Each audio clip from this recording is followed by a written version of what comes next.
আগে বছরে দু একটা পরকীয়ার খবর টিভিতে দেখা গেলেও আজকাল রাজপথে বের হলেই মিলছে এর সরাসরি মহড়া। সম্প্রতি গুলশানের ব্যস্ত রাস্তায় এমনই এক চরম বিতর্কিত ও নাটকীয় ঘটনার সাক্ষী হলেন পথচারীরা। এক নারীকে পরপুরুষের সঙ্গে দেখে মাঝ রাস্তায় লাল গাড়ি আটকে দেন তাঁর স্বামী, আর তাতেই শুরু হয় তুমুল বাকবিতণ্ডা ও হাতাহাতি।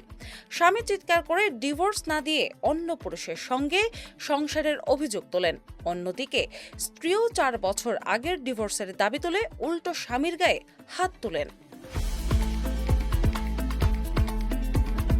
তবে এটি কেবল এক দম্পতির হাতাহাতি নয়, এর অন্তরালে লুকিয়ে আছে আমাদের সামাজিক মূল্যবোধের চরম ধস।